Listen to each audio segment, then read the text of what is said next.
ફરી જૈનોની લાગણી દુભાઈ। સુરતમાં અજાણ્યા શખ્સે દેરાસર પાસે રેસીડેન્સીની બહાર પશુનું માથું ફેંક્યું। મહારાજ સાહેબ સહિતના લોકો રોષે ભરાયા। એફએસએલ ઘટના સ્થળે પહોંચી।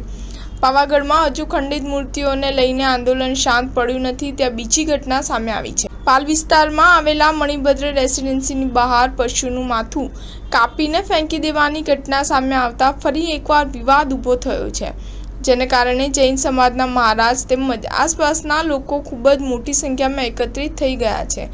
જોકે ઘટનાની જાણ થતાં પોલીસ પણ ઘટના સ્થળે પહોંચી છે। પાલ વિસ્તારમાં મણિભદ્ર રેસીડેન્સીની આજુબાજુ ઘણા બધા જૈન દેરાસરો પણ આવેલા છે અને અહીં મોટાભાગે જૈન લોકો જ વસવાટ કરે છે, ત્યારે આ પ્રકારે પશુનું માથું કાપી ફેંકવાની ઘટનાએ ફરી જૈન સમાજના લોકોની લાગણી દુભાવી છે। આજે સવારે એક વ્યક્તિ ત્યાંથી પસાર થયો હતો, ત્યારે તેને તેના રેસીડેન્સીની બહાર પશુનું માથું ફેંકાયું હોવાની જાણ રેસીડેન્સીના લોકોને થઈ।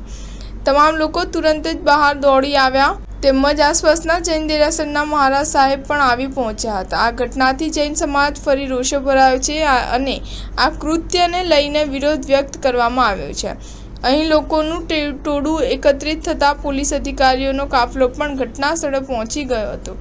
પશુનું માથું કપાયેલી હાલતમાં જોઈને દોડી આવેલા મહારાજ સાહેબ ભાવુક થઈ ગયા હતા। તેમણે કહ્યું હતું કે આ પ્રકારનું કૃત્ય ક્યારેય પણ સાંખી લેવામાં આવશે નહીં। ગૌ માતા એ આપણી નહીં પરંતુ જીવ માત્રની માતા છે। તેમની સાથે કરેલા આ કૃત્યને કારણે અમારી લાગણી દુભાઈ છે। આ પ્રકારના કામ કરનારાઓ સામે સખ્તાઈપૂર્વક પગલાં લેવા જોઈએ। સ્ટાર ન્યૂઝ 7 હંમેશા સચ્ચાઈની સાથે।